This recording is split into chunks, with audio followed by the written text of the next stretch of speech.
Join us every Wednesday for InFocus, a weekly talk show produced by the St. Kitts Nevis Information Service, where we provide exclusives with key persons within the government and discuss pertinent, relevant, and interesting matters that affect us all. Tune in every Wednesday, live on ZIZ Radio and streamed live on Facebook at SKNIS Media and ZIZ Online. InFocus, your government, your business.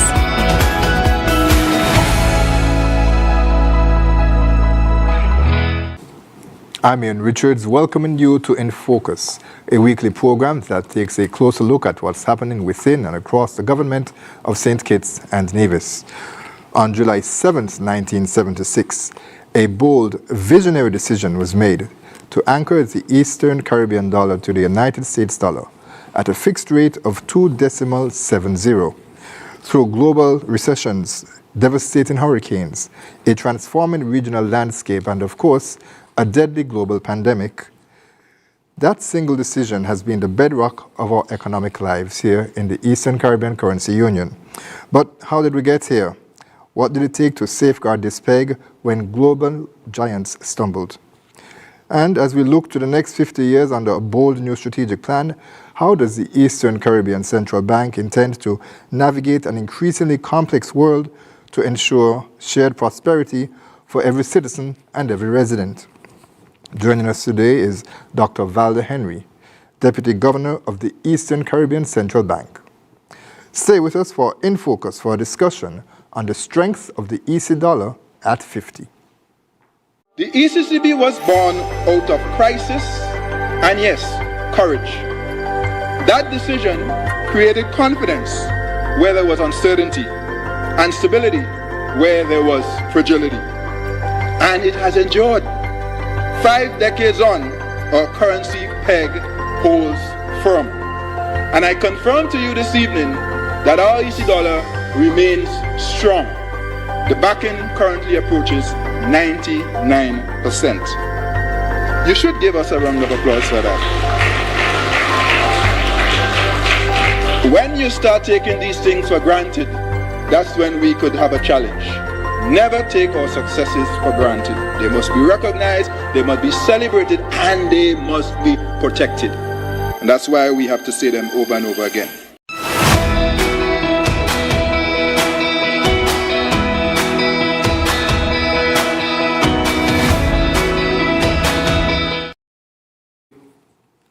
Thanks for staying with us, and it is my absolute pleasure to welcome to InFocus for the very first time Dr. Valda Henry, Deputy Governor of the Eastern Caribbean Central Bank. Welcome to you. Good afternoon, Ian, and to your viewers. Welcome. Thank you for having me here and for having the Eastern Caribbean Central Bank here. Right. All right. So, Dr. Henry, we know that there's so much going on taking place at the bank, and we want to focus on the peg, which is as what it is commonly known. As I would have mentioned at the top, the anchoring of the EC dollar to the US dollar at a rate of 2.70. Why is it so important that the ECCB celebrates the 50th anniversary of the peg? 50 years is a milestone, no matter what we're celebrating, whether it's our personal age or something else.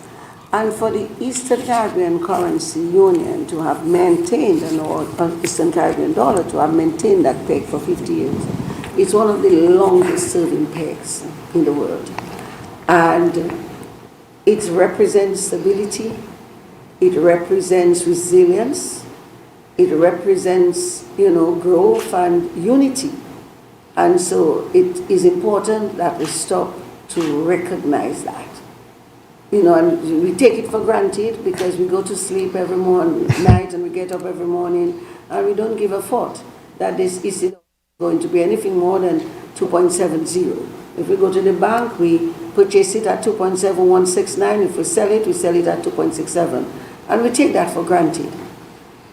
By stopping to recognize that, we are also stopping to recognize the work that it takes to maintain it. Mm-hmm. We stop to recognize the visionaries who pushed for that peg and recognizing the impact it has had on our life. And we cannot underscore the importance of stability. You just made an interesting point that I want to follow up on. When you buy it at the bank, it's 2.7169. And when you sell it, it's 2.68. Why? Why is there a difference? Okay, there is a difference. It's just because it's like a commission, a small commission to the banks for holding this currency, the USD dollar, and holding the US dollar because they have to hold. So it's just a small commission that the banks get. Mm-hmm. Okay. So now the Eastern Caribbean Central Bank is responsible for the management of the EC dollar, of course. Can you give us a brief history of how the EC dollar was established? So the EC dollar was actually established in 1965 by our predecessor, the Eastern Caribbean Currency Authority. And the goal was to give, a common currency among the Eastern Caribbean states and a financial identity. What it did at that time, it replaced the British West Indies dollar, and because before we used the pound, and so it replaced that, and that was done in 1965. And that was all towards our part of our own, statehood and recognizing our own independence, and that was what that was about. And it was not just the EC dollar, but the ECCU who shared that same currency. Barbados also shared it, as well as Trinidad. All right, and we do have a graphic with that, and I want to touch on that question next in terms of Barbados and Trinidad. Now, the ECCA, as you mentioned, Trinidad withdrew first. That was in 1964, and in 74, Barbados withdrew as well too. What was the impact of these decisions on the currency? Well, what it did, because they withdrew most of the time around their independence, but what it did, I think it strengthened for the 8 ECCU countries the need to stay together. And if we throw back to federation, and when Trinidad left, and the famous quote now by Prime Minister, then Eric Williams, then Prime Minister, 1 from 10, leave 0. And so the smaller countries felt maybe a little bit vulnerable. And then you still, but what it then did was say we needed to come together. And in unity there is strength. And more than 50 years later, because I was 65, the ECCU countries continue to maintain that bond of unity. The rate was 2.70. Why 2.70? Do you know what influenced that decision? Why not 2.5? You see, at the time, on the date of that July 7th, 1976, that was the exchange rate. That was the rate. And so they agreed to that. And 2.50 would have been less beneficial to us because it would mean we would have to give more EC dollars to get to a US dollar. So it was more beneficial to us. And the decision to peg the EC dollar to the US dollar as opposed to moving away from the British pound sterling, of course, that probably was a very controversial decision given that there were so many historical and familial links with the UK. There was a lot of discussion. There was a lot of debate across the 8 ECCU. And one of our employees, Ms. Valencia Grant, from St. Kitts, she has been doing the research on that because she's the one in charge, curating our virtual museum. And she found some interesting stuff. And you would be surprised that the private sector, especially the private sector in St. Kitts, pushed for that move. And the key reason was because the US was then and still is the major trading partner of the ECCU. And so it made sense because that way there would be less volatility. It made sense to have a fixed rate with your major trading partner. So that is why, and the governments, they listened, there were lots of consultations, lots of discussion, and the decision was taken to move from the British pound and peg to the US dollar. Was there pushback from the UK government? No, it was not. It was a move that came, as I said, a lot of it was driven by the private sector in our region. Right. And St. Kitts private sector played a key role in that. So how would you say back then, of course, and I appreciate you were not in the position that you are today, naturally, but based on the research that you would have come across, how did the decision to peg the US dollar, the EC dollar to the US dollar, affect the economies of the region as it relates to foreign investment, businesses, as you mentioned, the private sector pushed for it, but also on a personal note, families at the time? I think it gave greater certainty. And that certainty led to confidence and led to trust. And so pegging the EC dollar to the US dollar, we would have seen a growth in business. It would have been, there's a certainty, as I said earlier, when you get up, it is 2.7, so even if you have to send your children to school or you have to purchase something from the US, 2.7, you can plan, you can budget, you can, organize yourself personally. So that was a benefit. And for the business community, it was also a benefit because when they made the orders for their goods, they had no fear that from the time they placed the order to when it's going to be shipped, that there was going to be a change in the exchange rate. And we take that for granted. But I will share with you a little story. About 2 years ago, Dominica has a medical school, and there was you have students from Africa and different places. And one of the students shared with me that their exchange rate had devalued, the Nigerian naira had been devalued. And when he came to Dominica, he came with adequate funds to fund his entire education. But because of the devaluation of the Nigerian naira, he found himself not being able, not having enough money to complete. And then so he had to do, some other ways, went to work and so on. With the EC dollar peg and that stability for 50 years, no chance of that. If it is 10,000 US for your child to do a course as a program, that's about 27,000 EC dollars, no chance that during the start to the end, that that's going to change. And also for a foreign investor as well, to you place your money, you know how much money you have to spend. Exactly. Right. So it has encouraged the business community. It has provided security for individuals. Now, it's been 50 years since the peg has been established in the beginning, and you used the word several times, stability. You emphasize that word. Why? Stability is important, especially in an economic setting, that there is certainty. And with that certainty, there is confidence. And the truth is, our financial sector depends on confidence to survive. Our political sector, confidence to survive. Education sector, confidence plays a critical role in giving people an assurance of what is and what is to come.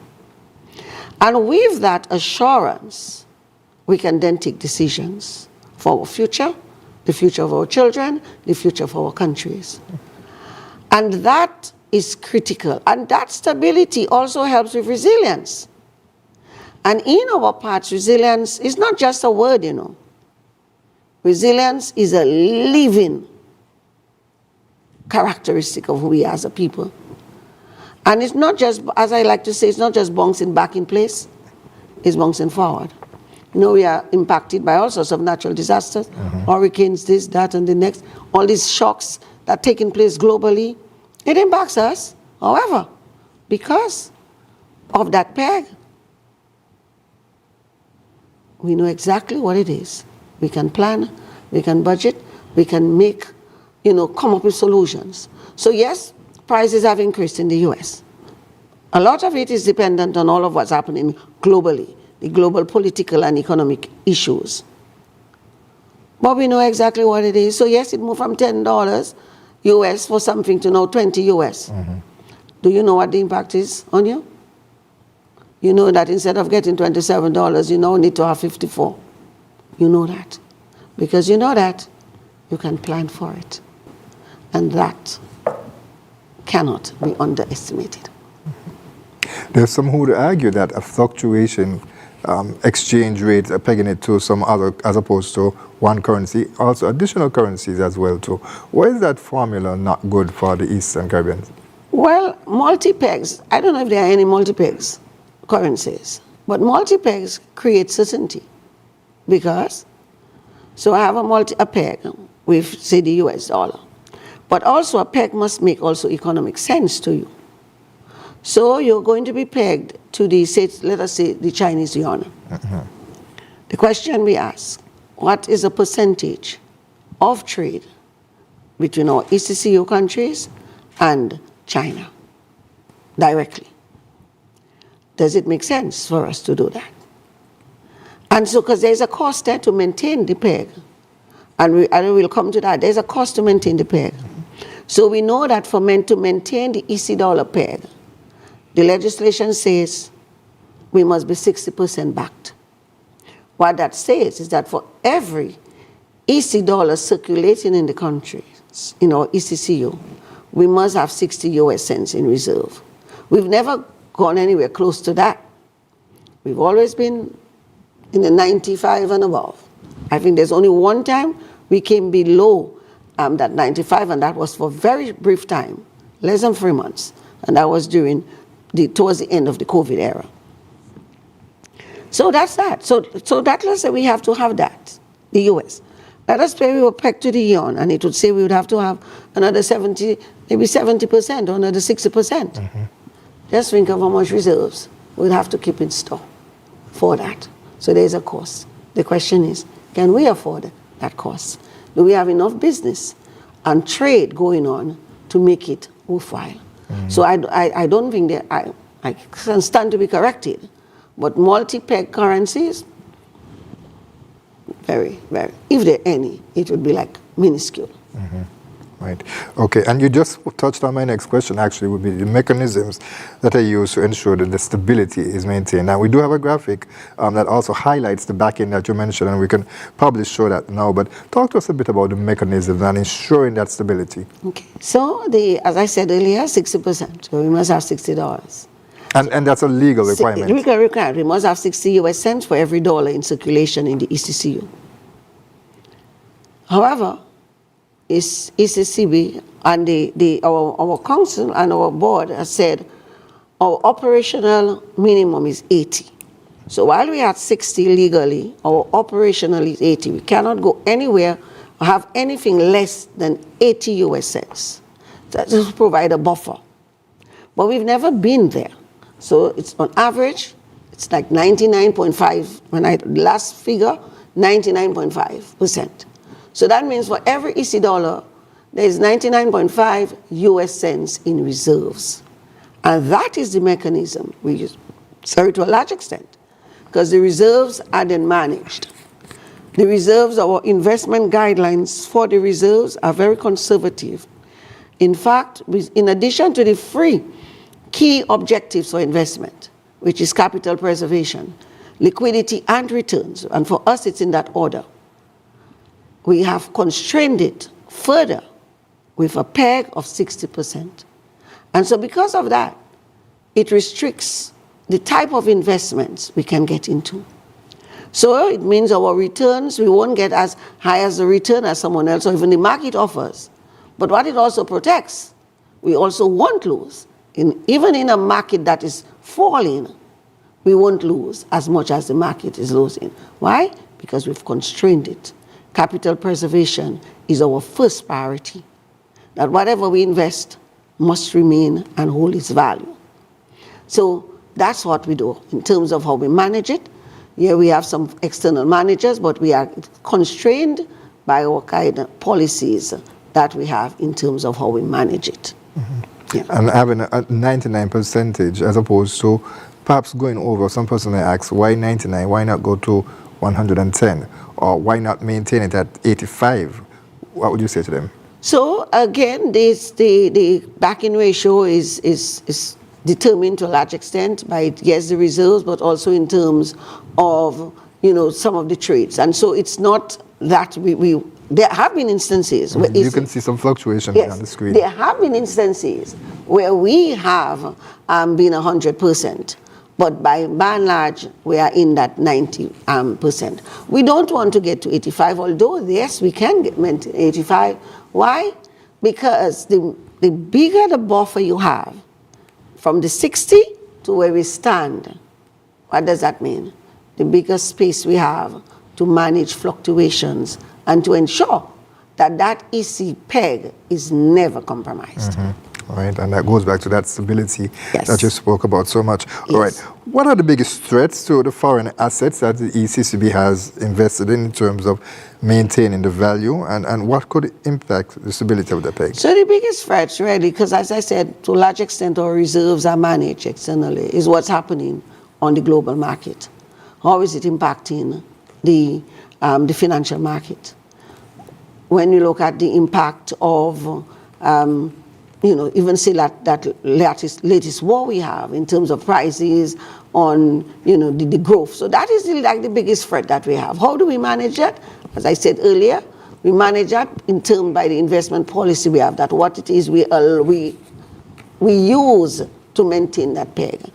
Our investment decisions manage that. And the buffer that we have also helps us. So let us say in the case of, let me go back. Let us say, let me use COVID as an example. So during COVID, as you know, there were lots of, negative impact on some persons.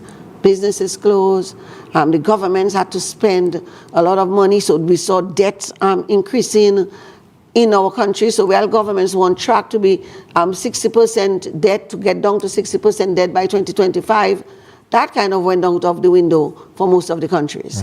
Fortunately, they're coming back here. ECCB also provided support. We also have loans that we lend to government, because again, that's prescribed. So what that meant, it meant we also have falling markets, and when markets were falling. So the return you could get on the investment fell. And so during that period, we did not earn as much interest rate, because also the interest rates had fallen, so you get less interest rate. And so we saw a little decline in that backing ratio. But again, because of the buffer, because of the constraints, we never got to anywhere close to 80 that we have been given as our operational minimum we can be at, and certainly not that 60. So those are the things can impact it. But again, you have to be proactive to ensure that you anticipate those things and you are able to ensure. Because that is like our number one thing that we keep in mind, of course. And of course, you mentioned geopolitics, and of course, there are rising tensions there. Some may say then it may be prudent to consider, to explore a new currency to peg the EC dollar against. Yes, we've heard that. Persons have asked that. We've also done the analysis, and we do that all the time. So even if we are not moving the peg to another currency, these are considerations. These are things, our team in the research department explore, so that you can guide and you can advise. But notwithstanding what's happening, our major trading partner remains who? The United States. And that was what guided that decision in the first place. The conditions have not changed, and so the peg remains. So even with new tariffs, that has not changed, it has not affected, and the projections is that it will still be, the U.S. will remain the major trading partner, even though there may be new tariffs and new political tensions? The analysis shows that it will remain.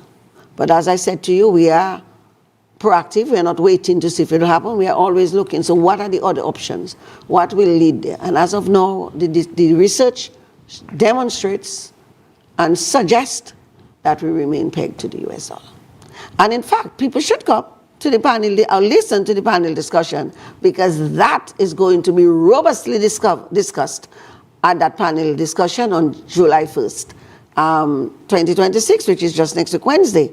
And it will be repeated on July 7th, the actual day. And so the panel discussion, I imagine, is part of an activities to celebrate the peg? Yes, indeed. Okay. Yes, we're going to touch on that a bit. We'll come on to that, yes. But let me ask them, because of course you mentioned the fact that the ECCB supported member states, governments of course, during the COVID-19 pandemic, and it's prescribed, that is part of the mandate of the ECCB. How does the bank guard against the actions of ECCU members to destabilize the gains of successful policies such as the peg? Well, as you know, the agreement, the ECCB agreement, shapes and frames how we operate at the ECCB. I think it's in Article 17.2, it says that for the ECCB for the currency peg to change, all 8 countries must unanimously agree. So that is one safeguard against that happening. Yes, it's 72 safeguard happening. And okay, also, there are also limits again placed by the ECCB Agreement 1983 on how much can be lent to a government. So yes, at the end of the year, whenever profits are made, there are distributions that go to the government based on a formula that is also prescribed by law.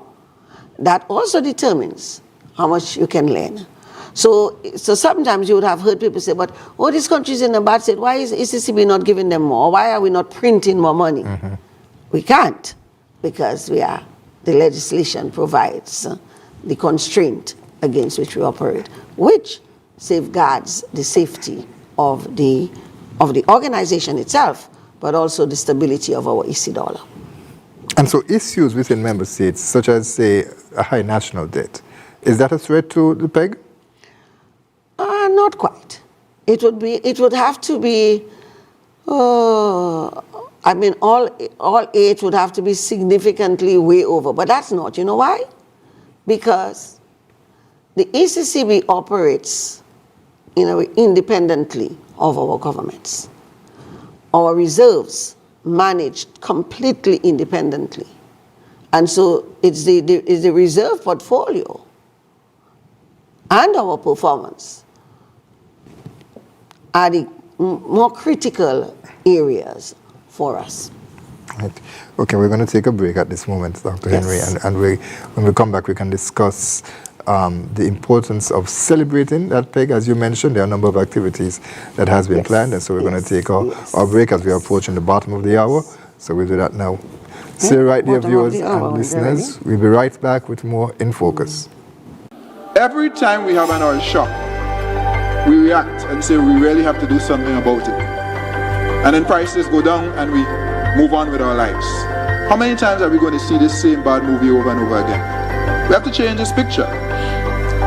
In 2008, when oil prices rose to $147, this is US, we have to do something. And of course, every time oil prices move, so does food and fertilizer and shipping. There are a range of things and airfares. It's not just oil prices. So we have to become more energy secure, which is why we are fully behind this whole push for renewable energy. At our campus, we generate most of our electricity from solar PV with battery storage. We are not asking you to do what we ourselves have not already done. As a result of that, we're saving almost $2 million a year in electricity costs. My point is, we must now drive with pace and scope to get on with our renewables. It's not easy, but it has to be done.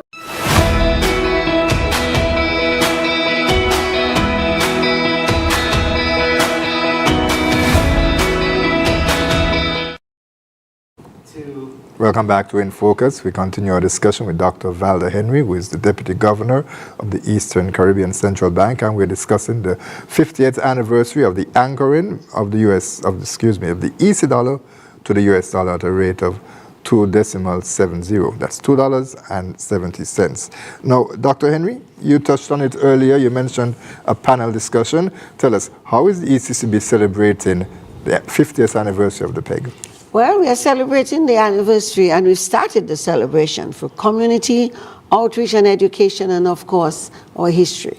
So very early, we started off with a jingle and the logo. So at the bank, the staff design, we had a competition. So there's a lovely ECCB, I don't know if you have it, a lovely 50th anniversary peg logo.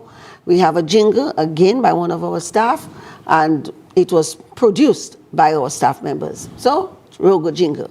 We also have the essay competition that went out for the secondary schools as well as the tertiary colleges. In fact, just today, we agreed upon the winners of the segment, and we will be announcing that on the night of July 1st at the panel discussion, the winners of the essay competition. Every Friday, and I want to encourage persons to do that, we have a Did You Know series on our ECCB Connects page, and tied to that is a bingo. And there are lots of lovely prizes to be won. So I want to encourage persons to participate in the bingo. That's across the region? That's across the region. It goes out to Mississippi Connects, and it's really very exciting. And then we have the panel discussion that's taking place on July 1st, next week Wednesday, and will be rebroadcasted on the 7th, which is the actual day. But there's something very interesting going to happen during the handover on July 9th. So, July 9th to 10th, there's the handover every year. The chairmanship of the Eastern Caribbean Central Board Bank Monetary Council changes, and it goes alphabetically. So this year, Dominica, Minister of Finance, Dr. Irving McIntyre, will replace PM Brown, Gaston Brown of Antigua as the chairperson at that handover ceremony, which is scheduled for July 9th. We'll be unveiling the new notes. They're not yet in circulation, but persons will see it, because we've been working on new notes that will have no images of the king. Well, it's now the king on these new notes, and we'll unveil those. But we had a first note without the image of the queen, and that was the $2 commemorative note that was launched in 2023 when we celebrated the 40th anniversary. And in 2024, this note did a hat trick. There are 3 major currency organizations that every year chooses a note of the year. The 3 organizations, differently. I don't remember the name off my head. I know the one is Currency Research. And the $2 note that features Sir Viv Richards won every one. And that's the first banknote to have won the 3 awards in 1 year. A clean sweep. Clean sweep. You call that what is bold out hat trick? A clean hat trick by that $2 note. And I want to encourage persons to use the $2 note. I want to encourage you, when you go to the bank and they want to give you $2 and give you 2 coins, say, no, can I have the $2 commemorative note? You can do that. Because it's valid. You can ask for how your money is given to you. It is a valid legal tender across. So yes, we have that. And we're also going to be doing a docu-series, a 5-part docu-series that traces the history of that currency and the currency peg. Again, Valencia Grant is the key person behind that, and we're going. And the CRD team, headed by Shumal and Kirby, and the production element by Patrice Harris. Right. And you all should know Patrice. And Liz, Wayland, Marlon, Bristol, and Brentwood, Drago. I think they are the leads on pulling that out. It's going to be a fantastic series. At the panel discussion, we're going to show a 10-minute, do like a little summary of this 5 series. We have actually outsourced the production of the 5 series to a company, and I'm really just excited about it. And then there's also what we call the Spotlight on the Peg, where we do a random throughout the 8 countries, ask people what they know about the peg, and that too will be released coming up. We also did it internally with our staff, just to see what they do know about the peg. So lots of exciting things. So that's more like a word on the street. It's like a word on the street, right. Yeah. Okay. What we call it, Spotlight on the Peg. Yeah. Let me come back, go back, I should say, to some things that you mentioned. First off, you mentioned the bingo. Now, sorry, some persons, when they hear that, they begin to automatically think, what can I gain? What can they gain? Oh, we have some nice, lovely prizes that they can gain for that. We have the chargers, we have umbrellas, we have some other good stuff. Some persons maybe feel it's money. They may get some money too. We have some money. For the essay competition, we provided money to the student as well as to the participating school. Yeah. Right. And in terms of the new notes now, that's breaking news. Is there anything that at all that you can tell? I'm not going to tell you anything about the note. Though I noticed Grenada said something about the note, but I'm not going to tell you anything. I want it to be a big surprise when it's unveiled on July 9th. I mean, persons have been asking for it. And not only that, we didn't just stay on our own and did that. We actually did in 2023 to 2024, we went out to the public and we said, tell us what you want to see on the new notes. And the feedback from the public, and I must commend the public because there was wide participation, with persons saying what they want, what they did not want. So we asked them what they wanted, but they also said what they did not want to see. And taking that into consideration, the Monetary Council made a decision, and the notes are in production. So what we will see is, what you call them, little replicas, but the notes will go out. I think the first notes, they won't go out all together. I think the first notes that will go out is the $100 notes, but you will see the unveiling of all of the notes, as well as the coins. We have also changed on the coins the face of the Queen. So the new coins will not have the face of the Queen. Again, I want you to wait until the 9th of July 9th, and it will be live streamed. So that's another, you can save the date on that, plan your evening to be home. For that, you can maybe even have a watch party with your friends and your family for the unveiling of the new notes. Will there be a link? Because if you're talking about, and let me come back to this first. Let me go to this first. The removal of the British monarch. Yes. How significant is that? Well, I think that is very significant. Because while yes, we still have 2 member states and member countries that are still British dependents, and that is Anguilla and Montserrat. Yes. But these other 6 countries are independent states. They have gotten their independence. We've had, you could say, almost like a movement from the public saying, it's time. And with the Queen passing and King Charles, I think the connection is not really fully there. And so, and so it was the impetus. It is also show, I think, is that a break a little bit from our colonial past to an embracing of our future where we determine our path. And I think that is symbolic. It's not just, it's symbolic. It's not just doing sake, it's symbolic. And I think, I hope, and we hope, it will give us as Caribbean people, ECCU members, greater pride, a greater commitment to shaping our destiny. And we see the University of the West Indies moving away from that royal charter, aligning more so with CARICOM. Of course, CARICOM and ECCU, they're different, it's OACS, but still we see that movement happening within the region. And so that's something that, as you mentioned, it's time. Most persons feel like the stars are aligned now and it's time for us to claim our own destiny. And of course, there's talks about other countries becoming republics as well too. Yes. Moving away from that allegiance to the king, the queen, the heirs, and all of that. Well, Dominica did it in 1978.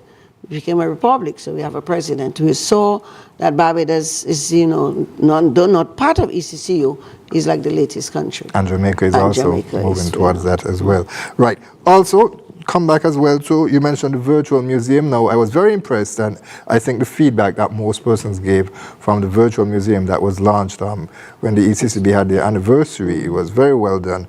And so there's that extension now that you're mentioning that's going to happen that spotlights the peg. Yes. And so we are doing like a new room for the currency peg. And I mean, again, I don't want to give out little state secrets yet on that, but that is also going to be like, last week, yes, I saw, like a little preview of what that new room will be. And I was blown away. And I'm saying to you, if I was blown away, you are going to be blown away. Because we are actually you're going to feel like you are truly in the currency department, You'll see how the money is kept. You will see some of the equipment that is used to move the money, to pack the money, beautiful. When will the virtual museum be launched? You have an idea? We have sometime in maybe September. In September? Yeah, we have delayed it because we're trying to get everything in order. But yeah, everything in order. Okay. And back to the currency, the new notes that you mentioned, because I was going to ask this originally before I asked the question about the monarch being removed. The design, the new designs, you mentioned Viv Richards being featured, Sir Vivian Richards actually, being featured on the $2 note. Was that a foretelling of what's to come? Do we expect to see more of our own personalities, our own icons being featured on the note? So, Ian, you're trying to come a roundabout way for me to tell you what is there, but I'm not going to tell you, Ian. You have to be tuned in on the first. But Sir Viv wasn't the first person on the note. You notice on our $100 note, Arthur Lewis. we have Sir Arthur Lewis. Right. On our $50 note, we have our second governor of the Eastern Caribbean Central Bank, and our longest service governor, and that is Sir Dwight Venner. Venner. Yes. So Sir Viv is not the first person on a note. But what that $2 note is the first note without the monarch. And remind us when that will be unveiled again? The new notes, yes. it will be unveiled on July 9th, well, a replica of it, on July 9th at the handover ceremony of the change of the chairmanship between Antigua, PM Gaston Brong, and the incoming chairman of with the Prime Minister of Finance, Dr. Irvin McIntyre. And I just want to clarify that. The Act says that the member of the Monetary Council is the Minister of Finance of the 8 countries. However, for most of our countries, the Minister of Finance is also the Prime Minister. Right. So that is why the Prime Minister sits on the board, but he's not sitting on the council. So as the Prime Minister, he's sitting on the council as the Minister of Finance. Right. A slight distinction, but a necessary one. Right. And the activities, are they online, do you know? That persons can go and take a look of the full roster of activities? Yes, it's on our website. And we are also, what we're going to do, and it's not yet on, but we are going to create on the website, a special little portal where all events of the 50th anniversary are here to make it ease of reference.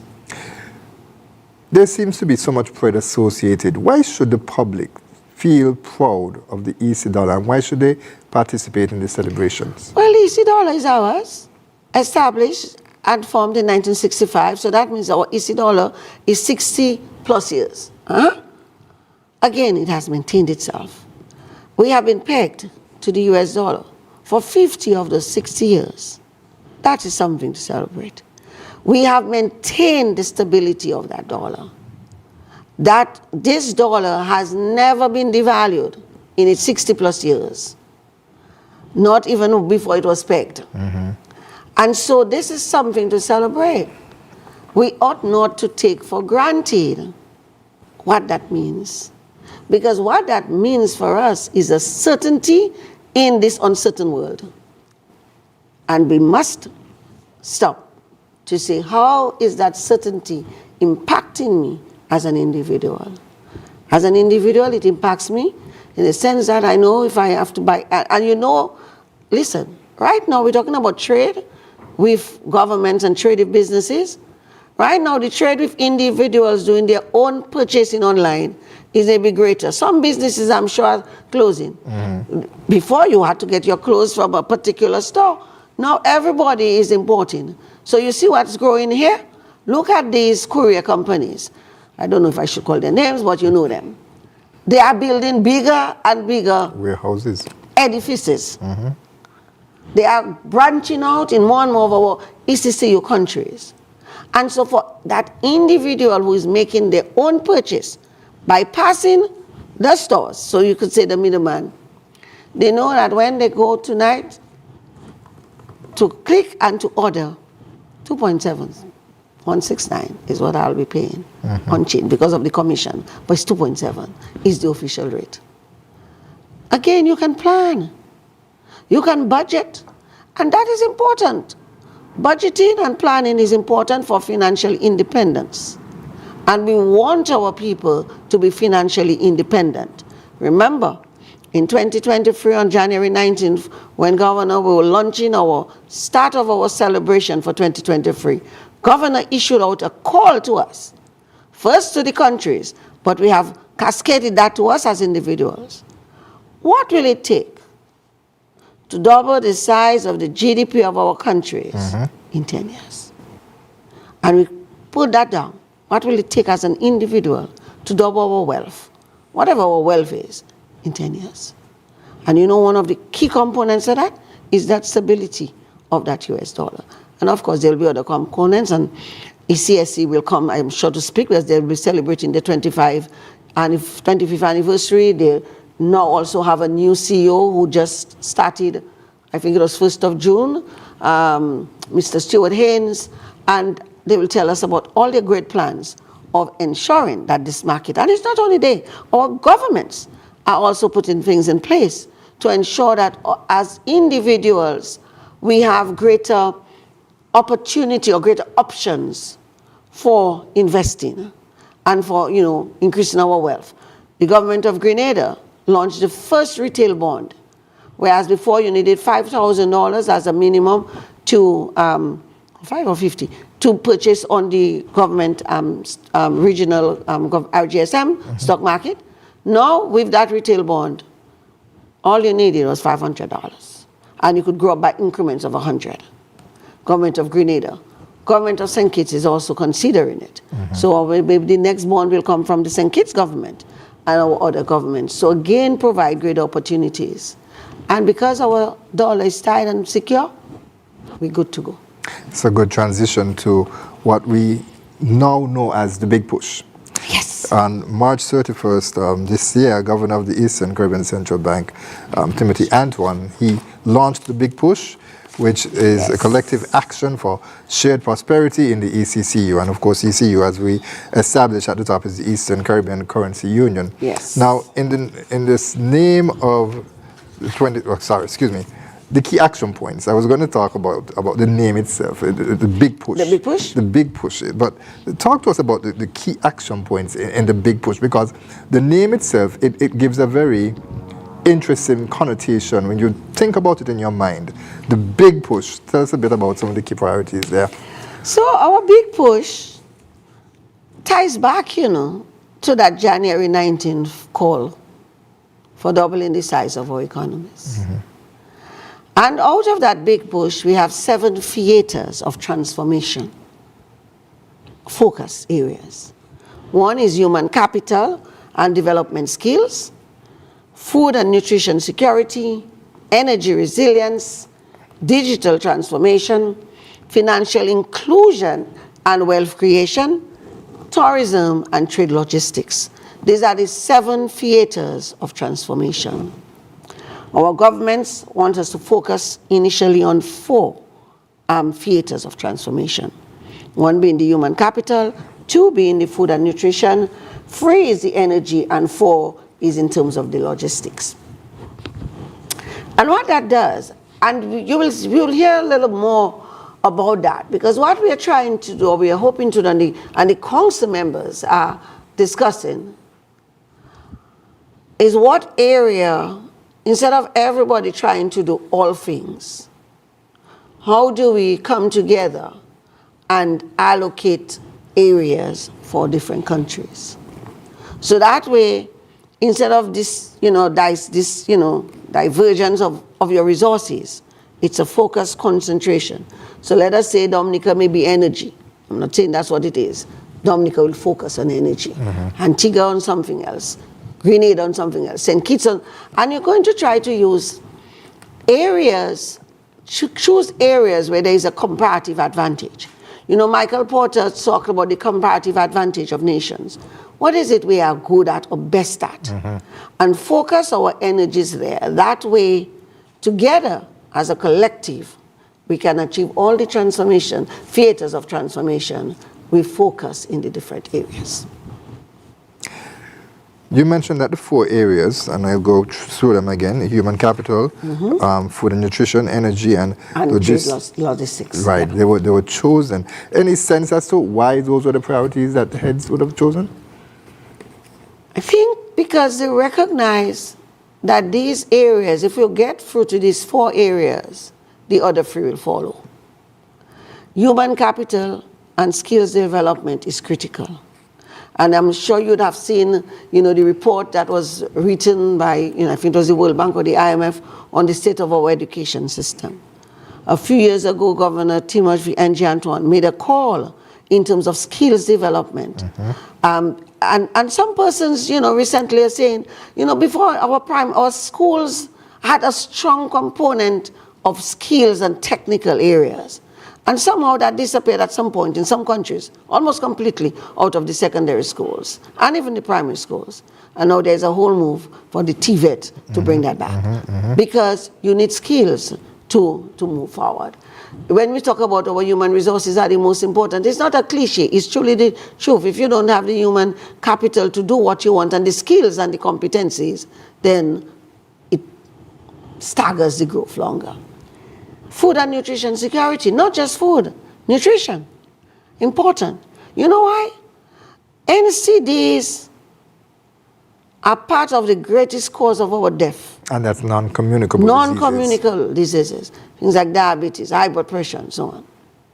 A lot of that has also been traced back to the food and the nutrition, the type of food that we eat. You know, we've moved now to so much processed food, and that is maybe part of what that is. I'm not a medical doctor, but that. And so it is now focusing not just on food in and of itself, but nutritious food. But more than that, also doing our own food for our own resilience. Growing what we eat and eating what we grow. Remember during COVID, there was all this scare because we didn't know how long it was lasting. People were hoarding things. Even after COVID, and then you got the Ukraine war with the supply chain grains, right. Disruptions and challenges that sometimes things took months to get here. And dependence. But if we have our own food resilience and healthy food, back to the basics. You know, we were really organic long before organic was fashionable.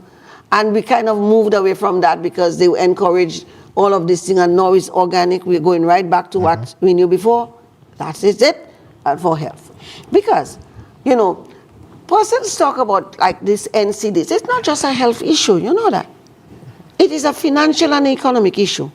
Think that if you have diabetes or you have high blood pressure, and most persons have both, think of the cost of your medication in relation to your salary. That is money you could be using elsewhere if you didn't have it, to invest or who else, who knows. And then energy resilience, you know how important that is. So now we're moving to go to things like geothermal, St. Kitts and Nevis, you know, they're doing it, Dominica, solar, wind, Right. you know, so it's again to be resilient, not just on fuel. And you see what happened with this Iran, Israel, US war and that Strait of Hormuz. See the impact globally. You know, I think we didn't suffer so much. Maybe our persons had lots of storage because whereas other countries, even the US had shortages. We've not done that. Right. But are we going to put ourselves there? We do that. And then the trade logistics. To facilitate trade among ourselves, ECCU, but also our wider CARICOM, but also movement. Because one of the things people talk about is the cost of travel within our region. Yes. Almost prohibitive. And it's because of the taxes, really. That is it too. So that's the 4 key areas of focus. And when we get that together, then digital transformation will come. Because as we are trying to become food and nutritious, focus on food and energy and all, and even human resource, human development capital, as well as skills, digital transformation is part of that new skills set that we need to develop. It will come together. Financial inclusion and wealth creation. And even in that, ECCB, soon we hope to launch, by September, the Office of Financial Conduct. Persons have been complaining. We've heard the cry that, you know, sometimes they don't understand the charges given. Charges are changed. And as the industry consolidates, persons have greater concern to ensure that, you know, the welfare is maintained. And the Office of Financial Conduct, that project has been led by our Chief Director of Policy, Dr. Tracy Polias. She was in St. Kitts just last week. She was in St. Vincent, St. Kitts the week before, St. Vincent last week, you know, in terms of promoting that. And wealth creation, I spoke about that already. Yes, yes. And then, of course, tourism. Tourism is a key sector for a lot of our ECC countries. But what it demonstrates, though, are we just going to be in the sea and sand tourism? Or are we going to explore the other element in terms of heritage tourism, in terms of health tourism, and so that we broaden the market? And in broadening the market, we also especially given all of this, what's happening, we increase the probability of, of resilience in that area. Right, because with tourism, it also called for, as I have some notes said, it also called for us to transform tourism to a more resilient engine of growth. It spoke about ignoring the larger number of arrivals, but targeting more so higher value tourism, which involves diversification to integrate the environment, wellness, culture, cuisine, indigenous businesses, digitization, and of course, climate resilience infrastructure. That's very important as well. Very, very important. And as I said about the heritage tourism puts in place the culture, it puts in place, maintaining and securing the environment and all of that embedded in that tourism. Yes, Dr. So Henry. It's not just sea and sand. We're almost out of time, but I wanted to touch a bit more on the big push, and so we probably will have to have someone else, another representative, come back sometime if you're not available. The governor himself may take that option to talk a bit more about the big push. And you also mentioned, of course, the ECC is celebrating the 25th anniversary. Just very quickly, persons may ask, why hasn't there been more success as it comes to regional investment on the stock market? Your thoughts? My thoughts, I think to a large extent, I think it's cultural. Caribbean people like to see their money in the bank. I think they have greater access to it. A lot of our businesses are family-owned businesses or held by a small group. Most of them are not willing, because to be listed on the stock exchange, you become a public company, you have a lot of, requirements, and some of them are not, maybe prepared to do so. I think that is part of the reason. And that is why at the ECCB we are, encouraging it. And if ECSC, actually from about last year or so, or maybe in the last 2 years, ECSC has really gone to try to educate and sensitize. They have taken a bigger plunge in that area. And I would think that will continue in terms of educating persons, sensitizing persons, because what we saw and getting governments, we got the governments to do the retail bond. And there was good participation. So what that says, but it was also promoted a bit, what that says is that persons are prepared and willing. We just have so more education, more sensitization, and greater opportunities for investing. Another restriction, I think, that has enabled that is that persons buy and they hold. Remember, the stock market, what makes it really move is that it's a constant moving. But that has not been the history. Persons buy, because even retail, even institutional investors. I remember a few years ago, an institutional investor said, we want to invest, we want to buy. But by the time we go to buy, all of the primary stock is gone, and there's very few persons willing to sell. Right. So persons hold it. And so, but again, as the ECSC, as it becomes more mature, and as persons become, more used to investing, then we will see more of a secondary market taking place. And certainly we'll try to assist in that education wherever possible. As you mentioned, the anniversary is upcoming. Are there plans to expand the acceptance of the EC dollar as a medium of exchange beyond the ECCU? Well, what creates acceptance is stability. So if you note, the EC dollar is accepted in a few countries. Trinidad, Tobago, Barbados, you can go with your EC dollar and it will be... I didn't know that. Oh, yes. You go to Barbados, as there are some stores in Barbados who will accept EC dollar as well as in Trinidad. And why? It's not that we are forcing it to happen. Because of the stability of the currency. Persons know that if I take it in Barbados, it's 1.35. It's not going to change tomorrow. So it's not, if I keep it in my till for 3 days, it's not going to move from 1.35 to 1.10, and then I've made a loss. So that is it. Trinidad is about 6 to 1.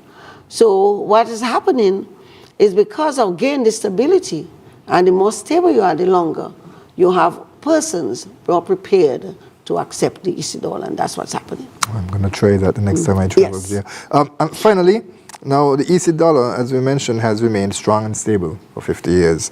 What lessons should today's policymakers take from that bold decision 50 years ago? And I appreciate you can go on and on with that, because it's I'm going to be important. brief because, our time is up. Yes. But you mentioned, I'm going to capitalize on all of the words you said. bold. 50 years ago, it was a bold decision. So the leaders at the time were bold and courageous. Bold and courageous in leadership is important. Another key component is unity. They were unified that this was important for our countries, our 8 member countries. And the unity is also key to our success. And I must say here that our leaders, even our current leaders, by their own actions, recognize the importance of unity. And I say it without fear of contradiction. And I've said it before, that ECCB and our Monetary Council is one of the regional bodies and decision-making body, because it is our highest governing body at the bank. And when they make a decision, that is the decision. You're not hearing tomorrow somebody else is saying, oh, they're taking a different stance from what was agreed. And that is important. Dr. Valda Henry, we'll have to leave it right there. Deputy Governor of the Eastern Caribbean Central Bank, thank you so much for being with us today. Thank you so much, Ian, for having us at Eastern Caribbean Central Bank. We welcome the opportunity to educate the public on what it is we do and how we preserve the stability of the EC dollar. And not just the EC dollar, because by EC dollar being stable, it means our financial system is also stable, which means we secure person's future. All right, absolutely. Thank you so much.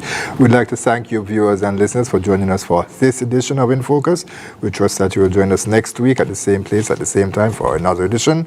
Remember, at InFocus, we discuss your government, your business. I'm Ian Richards. Join us every Wednesday for InFocus, a weekly talk show produced by the St. Kitts Nevis Information Service, where we provide exclusives with key persons within the government and discuss pertinent, relevant, and interesting matters that affect us all. Tune in every Wednesday, live on ZIZ Radio and streamed live on Facebook at SKNIS Media and ZIZ Online. InFocus, your government, your business.